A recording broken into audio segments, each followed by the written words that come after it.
हर हर महादेव दोस्तों।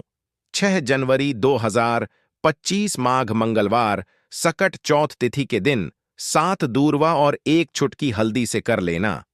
यह एक उपाय होगी, हर मनोकामना पूरी मिलेगी, सभी दोषों से मुक्ति, इतना धन आएगा कि संभाले नहीं। संभलेगा, भगवान गणेश जी के आशीर्वाद से पूरे साल धन बरसता रहेगा। दोस्तों, जैसा कि आप सभी लोग जानते हैं कि 6 जनवरी को माघ मंगलवार सकट चौथ तिथि पड़ रहा है, इसीलिए यह दिन बहुत ही खास है।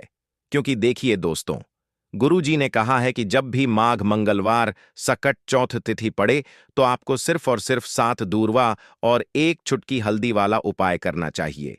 यह उपाय इतना खास है कि अगर आपने सही मुहूर्त पर सही क्रिया अनुसार 7 दूवा और 1 छुटकी हल्दी वाला उपाय कर लिया, जो प्राचीन काल के समय का महा उपाय है, तो मान के चलिए दोस्तों, भगवान गणेश जी के आशीर्वाद से आपके जीवन का कितना ही बड़ा दुख हो, उससे आपको मुक्ति मिल जाएगी। आपकी कोई भी मनोकामना हो, मान लीजिए आप नौकरी की तैयारी कर रहे थे, आपकी नौकरी लग जाएगी, आपका बंद पड़ा व्यापार चल पड़ेगा, जिस बीमारी से आप बहुत दिनों से परेशान थे, उस बीमारी से आपको मुक्ति मिल जाएगी। आपके जीवन में धन आना शुरू हो जाएगा, आपके जीवन में धन आने के सारे रास्ते खुल जाएंगे और मान के चलिए दोस्तों, फिर आपको किसी भी प्रकार की परेशानी का सामना नहीं करना पड़ेगा। इसीलिए दोस्तों, इस दिन आप लोगों को इस वाले उपाय को जरूर कर लेना है। भले ही आपने पूरे साल भर इस उपाय को ना किया हो, पर अगर आपने इस माघ मंगलवार सकट चौथ तिथि के दिन अगर इस वाले उपाय को कर लिया, तो आपको इस उपाय को करने का वह फल मिलेगा जिसकी आपने कभी कल्पना भी नहीं करी होगी। इसीलिए आप लोग इस 7 दूर्वा और 1 छुटकी हल्दी वाले उपाय को एक बार जरूर कर लेना, ताकि आप लोगों के हाथ से यह मौका ना जा सके और आपको इस उपाय को करने का फल मिल सके। दोस्तों, यह उपाय पंडित जी ने अपनी अभी की ही शिव महापुराण की कथा में बताया है, जो इस उपाय को आज हम आपको बहुत अच्छे से समझाने वाले हैं। इस वीडियो को देखने के बाद इस उपाय को समझने के लिए आपको कोई और वीडियो को देखने की जरूरत नहीं पड़ेगी। तो चलिए दोस्तों, उपाय को शुरू करते हैं। उससे पहले हे भगवान गणेश, आपके इस वीडियो को जो भी लाइक और चैनल को सब्सक्राइब करें, उसके जीवन में कभी दुख दर्द मत आने देना। साथ ही साथ कमेंट बॉक्स में 5 जय श्री गणेश जरूर लिखें, ताकि भगवान गणेश जी की कृपा आप सभी को प्राप्त हो सके। इसी के साथ मैं आप सभी को बता दूं कि आप लोग वीडियो को पूरा नहीं देखते हो, काट काट कर देखते हो और गलत गलत उपाय को कर लेते हो, तो आपसे निवेदन है कि वीडियो को पूरा जरूर देखें। देखिए दोस्तों, यह माघ मंगलवार सकट चौथ तिथि का दिन यह इतना खास होता है, इतना महत्वपूर्ण होता है। देखा गया है कभी कभी बड़े बड़े पूजा पाठ अनुष्ठान से जो मनोकामना पूर्ण नहीं होते, वह माघ मंगलवार सकट चौथ तिथि के दिन एक छोटे से उपाय करने से ही आपकी मनोकामना पूर्ण हो जाती है। और बहुत सारे लोगों ने इस उपाय को किया भी है और उनको इस उपाय को करने का फल भी जरूर मिला है। अगर आप लोग भी इस उपाय को करना चाहते हैं, तो आप इस उपाय को पहले अच्छे से समझ लेना, सुन लेना, उसके बाद करना। आपको इस उपाय का फल जरूर मिलेगा और इस उपाय को कर लेने से आपके घर में चाहे किसी भी प्रकार की दुख और समस्या क्यों ना चल रही हो, आपको उसका कारण भी नहीं पता है कि भाई यह समस्या किस कारण से चल रही है, उसका कुछ भी कारण हो सकता है, जैसे पितृदोष हो सकता है या किसी भी तरह का मंगल दोष भी हो सकता है। तो इस दिन आप लोगों को यह वाला उपाय कर लेना है। यह एक ऐसा उपाय है जिस उपाय को अगर किसी विशेष दिन पर किया जाए, तो भाई उस विशेष दिन का जो है वह तो हमें मिलता ही मिलता है। पर हमने उस दिन पर इस 7 दूर्वा और 1 छुटकी हल्दी वाले उपाय को किया है, तो हमें उससे भी बड़ा फल मिलता है और फल बहुत जल्दी मिलता है, क्योंकि आप इस उपाय को बहुत ही बड़े और विशेष दिन पर कर रहे हो। तो चलिए अब उपाय के बारे में बात करते हैं। लेकिन उससे पहले आप लोगों को यह जानना आवश्यक है कि आखिर यह उपाय किस समय करना है, किसको करना है और कैसे करना है। तो चलिए हम आगे आपको वीडियो में एक एक करके बता देते हैं। तो दोस्तों, इस 7 दूर्वा और 1 छुटकी हल्दी वाले उपाय को हमें इस ऐश्न मंगलवार सकट चौथ तिथि के दिन कैसे करना है, किसको करना है, किस समय करना है और कहां पर करना है, यह सारे सवालों के जवाब आपको इस वीडियो में मिल जाएंगे। और जो यह वीडियो देखेगा भाई, उसको 7 दूर्वा और 1 चुटकी हल्दी वाला उपाय जरूर करना चाहिए, क्योंकि इस दिन शत्रुओं और किसी भी दोष, किसी भी बीमारी से मुक्ति पाने के लिए 7 दूर्वा और 1 चुटकी हल्दी का बहुत ही बड़ा और विशेष महत्व होता है। और जब बात आ जाए 7 दूर्वा और 1 चुटकी हल्दी की, तो यह सोने पर सुहागा वाली बात हो जाती है और यह एक बहुत ही बड़ा उपाय हो जाता है। अब दोस्तों, इस 7 दूर्वा और 1 चुटकी हल्दी वाले उपाय को आखिर करना किसको है, सबसे पहले हम लोग वह बात जान लेते हैं। तो देखो, घर की जो बड़ी माताएं बहनें होती हैं, उन माताओं बहनों में से कोई भी एक बड़ी माता बहन इस वाले उपाय को कर सकती है। और दोस्तों, अगर आप चाहे तो अपने घर में से सभी सदस्यों को भी इस उपाय को करवा सकते हैं। अगर किसी व्यक्ति की खुद की कोई मनोकामना है, खुद की कोई दुख और परेशानी है जो कि वह अपने लिए ही करना चाहता है, इस वाले उपाय को तो वह खुद अपने लिए भी कर सकता है। बाकी अगर कोई घर में से ऐसा है जो कि अपने पूरे घर परिवार की सुख और शांति के लिए यह वाला उपाय करना चाहता है, तो भाई वह भी कर सकता है। उसमें भी कोई दिक्कत वाली बात नहीं है। कहने का मतलब यह है कि इस उपाय को हर एक सदस्य भी कर सकता है और पूरे घर परिवार के सदस्य के लिए घर की बड़ी माताओं बहनों में से कोई एक माता बहन भी कर सकती है। माताएं बहनें अगर घर में उपस्थित ना हो या वह यह वाला उपाय ना कर पा रही हो, तो फिर घर का कोई बड़ा सदस्य भी इस 7 दूंवा और 1 चुटकी हल्दी वाले उपाय को कर सकता है। चाहे फिर वह पुरुष ही क्यों ना हो, उसमें कोई भी दिक्कत वाली बात नहीं है। अब दोस्तों, 7 दूंवा और 1 चुटकी हल्दी वाले उपाय को हमें करना कहां पर है? देखो, इस उपाय को हमें मंदिर में ही करना है। बहुत सारे लोग प्रश्न करते हैं, हर एक उपाय को करते समय क्या हम इस उपाय को घर पर या मंदिर में कर सकते हैं? देखो, तो इस वाले उपाय को आप मंदिर पर करोगे तो अच्छा रहेगा। घर में नहीं करना है इस वाले उपाय को। उसके बाद में दोस्तों, जो अगला प्रश्न निकल कर आता है वह यह आता है इस उपाय को लेकर कि आखिर इस उपाय को हमें किस समय करना है, सुबह के समय करना है कि शाम के समय करना है? तो देखो, इस वाले उपाय को आप लोग सुबह के समय भी कर सकते हो और शाम के समय प्रदोष काल में भी कर सकते हो। अब अगर आप पूछो कि भाई साहब, सबसे उत्तम समय कौन सा रहेगा इस 7 दूर्वा और 1 चुटकी हल्दी वाले उपाय को करने का, तो हम आपसे बस यही कहेंगे कि इस उपाय को आप शाम के समय करेंगे तो ज्यादा बेहतर होगा, क्योंकि माघ मंगलवार सकट चौथ तिथि का दिन है और इस दिन प्रदोष काल के बहुत महत्व होता है। बाकी अगर सुबह के समय भी करेंगे तो भी अच्छा होगा, उसमें कोई भी दिक्कत वाली बात नहीं है। तो अब दोस्तों, जो अगली सबसे बड़ी और महत्वपूर्ण बात आती है वह यह आती है कि सुबह अगर हम उपाय को करेंगे तो हमें कितने बजे से लेकर कितने बजे तक के बीच में करना है, और शाम के समय प्रदोष काल में करेंगे तो हमें कितने बजे से लेकर कितने बजे के बीच में करना है। तो देखो, सुबह जितनी जल्दी हो सके आप उपाय को करने की कोशिश करना। बाकी अगर किसी कारणवश लेट भी हो जाओ, थोड़ी देर भी हो जाए तो देखो, सुबह जितनी जल्दी हो सके आप उपाय को करने की कोशिश करना। बाकी अगर किसी कारणवश लेट भी हो जाओ, थोड़ी देर भी हो जाए, तो 10 या 11 बजे तक भी आप उपाय कर लेना, पर 12 बजे से ज्यादा देरी ना हो। ठीक है, इस बात का ध्यान रखना। उसके बाद में दोस्तों, अगर शाम के समय प्रदोष काल की बात करें, प्रदोष काल का जो समय है होता है वह शाम के 6 बजे से शुरू हो जाता है।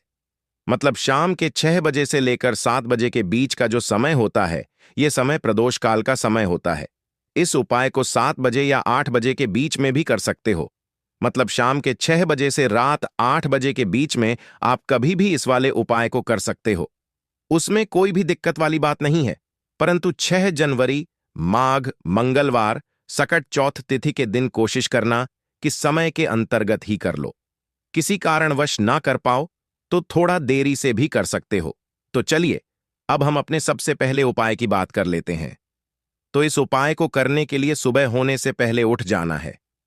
घड़ी मत देखना, जब नींद अपने आप टूट जाए वही समय ठीक होता है। सबसे पहले जमीन पर पैर रखने से पहले मन में बोलना है, आज जो करूंगा वह सिर्फ अपने भाग्य को ठीक करने के लिए करूंगा। फिर बिना किसी से बात किए सीधा रसोई में जाना है। कोई दरवाजा जोर से मत बंद करना, सब कुछ धीरे से करना है। वहां हल्दी का डिब्बा ढूंढना है, जो सबसे कम इस्तेमाल होता है वही असली होता है। उसमें से बस 1 चुटकी निकालनी है, ना ज्यादा ना कम, जितनी उंगलियों में आए उतनी, उससे ज्यादा नहीं। अब 1 कटोरी चाहिए, तांबे की हो तो सबसे अच्छा पीतल चलेगा, नहीं तो मिट्टी का छोटा सा प्याला भी चलेगा, लेकिन प्लास्टिक नहीं चलेगा। अब उस हल्दी को उस कटोरी में रखना है, बिना किसी मंत्र, बिना किसी सोच के। बस हल्दी डालते हुए इतना बोलना है, जो पीला है वह उजाला है। मेरे जीवन में अब यही उजाला चाहिए और कुछ नहीं। अब एक सफेद कपड़ा ले लो, रुमाल हो या धोती का किनारा साफ हो, बस इतना जरूरी है। अब चुपचाप घर से बाहर निकल जाना है। किसी से पूछना नहीं, बताना नहीं। सीधे उस जगह जाना है जहां घास उगती हो, कोई मंदिर का पिछवाड़ा, कोई खाली मैदान, कोई तुलसी के पास की मिट्टी, कहीं भी जहां जमीन ने दूरवा को जन्म दिया हो। अब जमीन पर बैठना नहीं है, बस खड़े खड़े झुककर देखना है और धीरे धीरे दूरवा तोड़नी है। पूरी की पूरी नहीं, बस ऊपर की 3 पत्तियों वाली शाखा, एक नहीं, 2 नहीं, पूरे 21 तोड़नी है। लेकिन हर बार जब तोड़ो तब मन में एक बात बोलनी है, हे गणपति, मेरी अटकी हुई किस्मत को काट दो। हर बार यही 21 बार। अब वह दूरवा रुमाल में लपेट लो और घर लौट आओ। अब जहां सबसे ज्यादा शांति हो वहां बैठो। मंदिर हो तो ठीक, नहीं तो दीवार का वह कोना जहां बचपन में बैठते थे वहां बैठ जाना है। अब कटोरी को अपने सामने रख देना है, दूरवा खोलनी है और एक एक करके सारी दूरवा उस हल्दी में डालनी है और हर बार मन में बोलना है, जो रुकावट है वह अब नहीं रहेगी। फिर उसी कटोरी को अपने दोनों हाथों से उठाना है, आंखें बंद करनी है और एक लंबी सांस लेकर उसे माथे से लगाना है। फिर बिना कुछ बोले, बिना कुछ मांगे, बस 5 मिनट तक मौन बैठना है। वह मौन ही सबसे बड़ी प्रार्थना है। अब उसी कटोरी में थोड़ा सा शुद्ध जल डालना है। अगर गंगा जल हो तो बहुत अच्छा, नहीं है तो भी चलेगा। पानी से हल्दी और दूरवा भीग जाए, बस उतना। अब कटोरी को सिर के ऊपर से 3 बार घुमाना है, पहले दाएं से, फिर बाएं से, फिर एक बार और दाएं से, जैसे कोई अंधेरे का घेरा काट रहा हो।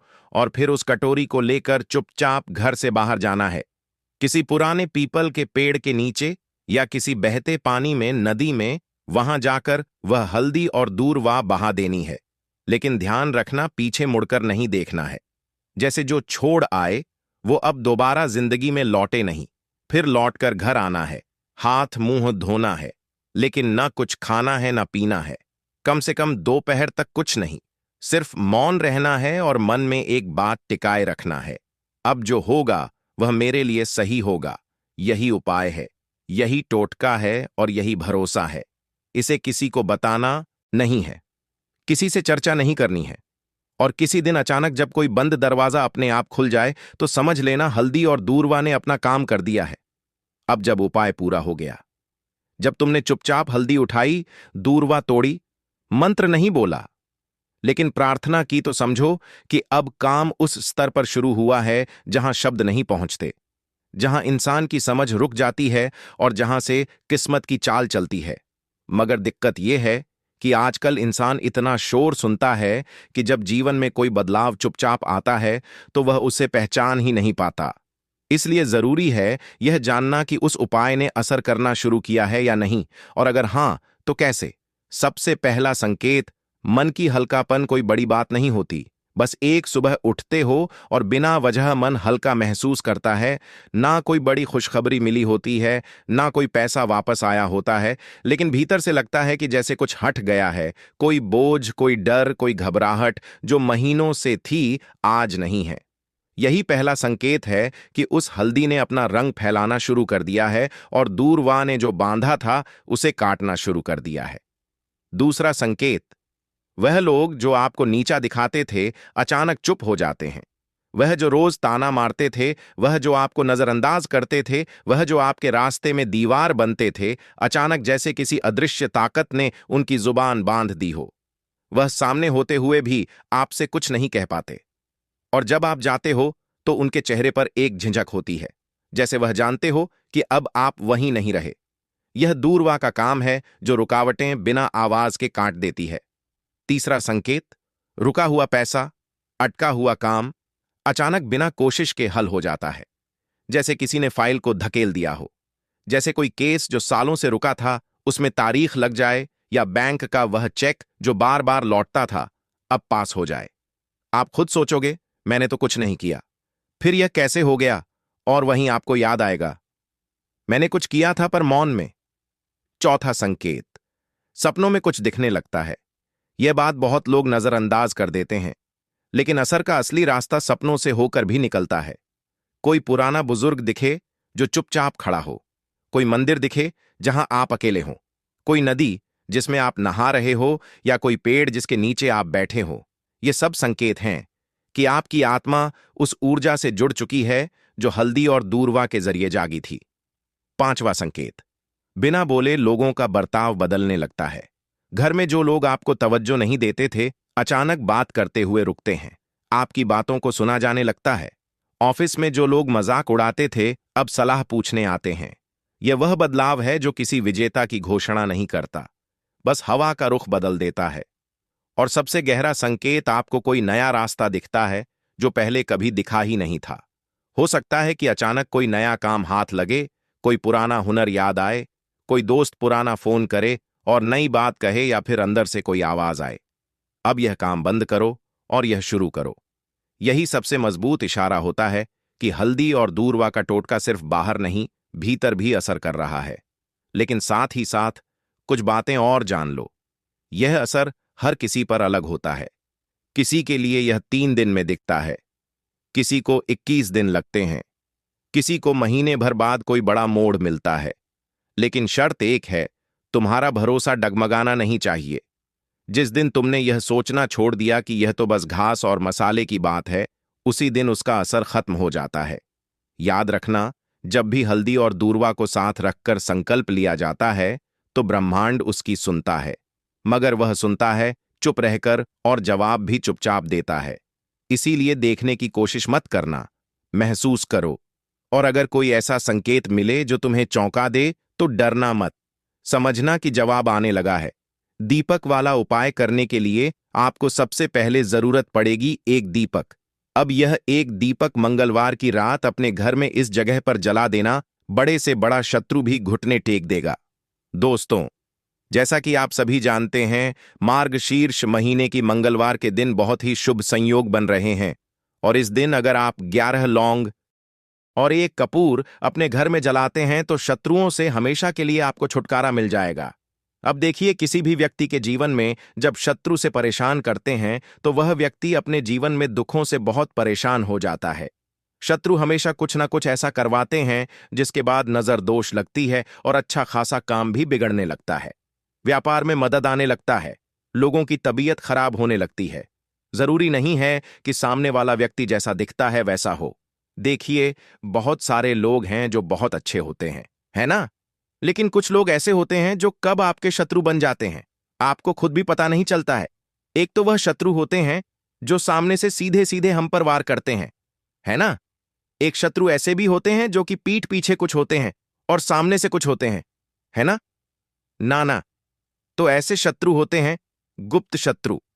और ऐसे शत्रुओं से हमेशा आपको बचकर रहने की जरूरत होती है। आप अपने शत्रुओं को शांत भी कर सकते हैं, और इस उपाय को करने से आपको शत्रुओं से छुटकारा भी मिल जाएगा। लौंग जो होती है, यह शिविर शक्ति का स्वरूप होती है। और आप सभी जानते हैं कि महादेव जिसके साथ हो ना, साक्षात काल भी आकर उसका कुछ बिगाड़ नहीं पाता है।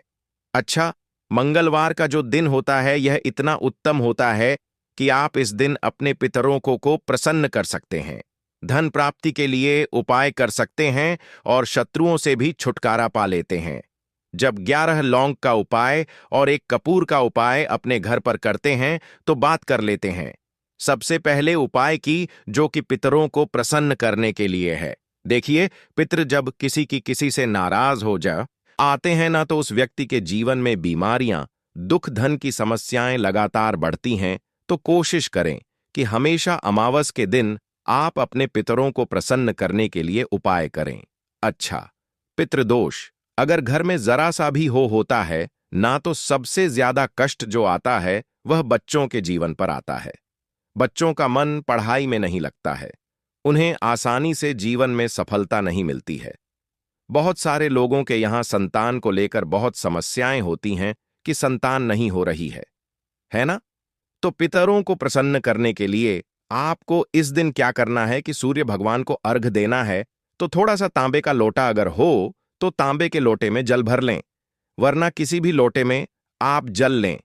उसके अंदर आपको क्या करना है, थोड़े से अक्षत के दाने डालने हैं, थोड़े से चावल के दाने, थोड़ी सी किसरी डाल लें। अगर लाल फूल है तो लाल फूल डाल लें और सूर्य भगवान को अर्घ दें। अगर भी आप जल चढ़ा देते हैं, अर्घ दे देते हैं, तब भी आपके घर से पितृदोष दूर होता है। तो जब भी आप मंगलवार के दिन सूर्य भगवान को अर्घ देते हैं, इससे आपके पितृ प्रसन्न होते हैं। साथ ही साथ अगर आप कर सकते हैं तो पीपल का जो पेड़ होता है, इसमें भी हमारे पितरों का वास माना जाता है। तो आपको क्या करना है कि एक लोटे में या किसी भी बर्तन में आपको जल लेना है। उसमें थोड़े से आपको काले तिल के दाने डालने हैं, काला तिल डालना है। साथ ही साथ आपको क्या करना है, थोड़े से मिश्री के दाने डालने हैं। गुड़ भी आप यहां पर डाल सकते हैं। अब यह मीठा जल आपको पीपल के पेड़ में चढ़ाना है। आपके घर के आसपास जहां भी पीपल का पेड़ हो, आप मंगलवार के दिन सुबह के समय में पीपल की जड़ में यह मीठा जल चढ़ाएं और अपने पितरों से क्षमा याचना करें। साथ ही साथ दीपक अगर आप लगा सकते हैं तो पीपल के पेड़ के नीचे आपको दीपक जरूर से मंगलवार के दिन शाम के समय में लगाना चाहिए। पितृ आपके हमेशा प्रसन्न रहेंगे और कभी भी पितृदोष की वजह से घर में कोई दुख और कष्ट नहीं आएगा। तो बहुत ही उत्तम सा यह उपाय है जो कि पितरों को प्रसन्न करने के लिए है, और जीवन के दुख कष्ट जो हैं वह बहुत जल्दी दूर होते हैं जब आप हमेशा अपने पितरों को प्रसन्न रखते हैं। तो चलिए अब बात कर लेते हैं 11 लौंग और 1 कपूर घर में किस जगह पर जलाना है, और इस उपाय को करने से कैसे आप अपने शत्रुओं से छुटकारा पा सकते हैं। शत्रु कभी आपको परेशान नहीं करेंगे। शत्रु चाहे कैसे भी हो, सामने से कोई व्यक्ति शत्रु है या गुप्त शत्रु है, हर प्रकार के शत्रु जो है यह शांत हो जाएंगे और चाहकर भी आपका कुछ बिगाड़ नहीं पाएंगे। तो देखिए, उपाय को करने के लिए आपको 11 साबुत लौंग लेनी है। एक भी लौंग खंडित ना हो, टूटी हुई ना हो। एक छोटा सा कपूर का टुकड़ा लेना है, जिसे कि कपूर की टिकिया भी बोलते हैं। एक कोई भी यहां पर मिट्टी का दीपक ले लें या पीतल का बर्तन ले लें। उसके अंदर 11 लौंग रखेंगे, एक कपूर रखेंगे, थोड़ा सा देसी घी इसके ऊपर से आप डाल देंगे। अब यह आपको मंगलवार के दिन रात के समय में, ठीक है ना, जब सूर्य अस्त हो जाता है, उसके बाद किसी भी समय आपको अपने घर में जलाना है और इसका धुआं पूरे घर में अच्छे से दिखाना है। जितने भी कमरे हैं, जितने भी रूमर्स हैं, बरामदा, आंगन, ठीक है ना, बालकनी, जो भी आपके घर में है, सभी जगह पर आपको इसका धुआं अच्छे से दिखाना है। और साथ ही साथ आपको महादेव का ध्यान जरूर करना है। देखिए, जब भी आप अपने घर में यह लौंग और कपूर मंगलवार के दिन जलाते हैं, सबसे पहले तो शत्रुओं से छुटकारा मिल जाता है। कोई भी शत्रु कुछ भी करता है, वह आपके घर तक चीज नहीं पहुंचती है, आपका कुछ नहीं बिगड़ता है।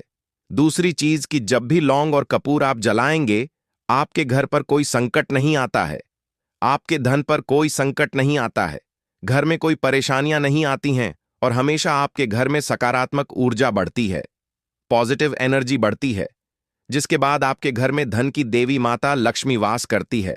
लौंग और कपूर जिस घर में कोई भी व्यक्ति जलाता है, विशेषकर मंगलवार के दिन, तो ऐसा समझ लीजिए इसके बहुत चमत्कार हैं, बहुत ज्यादा लाभ है। तो कोशिश कर कि मंगलवार के दिन रात के समय में किसी भी समय आप अपने घर में 11 लौंग और 1 कपूर जरूर जलाएं।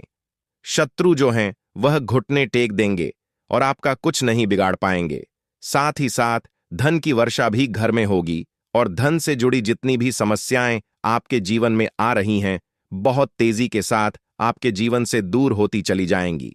तो चलिए अब बात कर लेते हैं अपने तीसरे उपाय की, और तीसरा उपाय है धन वर्षा के लिए और धन को बढ़ाने के लिए। बहुत सारे लोगों की यह समस्या होती है कि पैसा बढ़ता नहीं है। पैसा तो आता है घर में, लेकिन पैसा बढ़ता नहीं है। या कुछ लोग ऐसे भी हैं जो कहते हैं कि पैसा बढ़ेगा तो तब जब घर में पैसा आएगा। बिल्कुल से पैसा आना बंद हो रहा है। व्यापार दिन पर दिन खराब होता जा रहा है।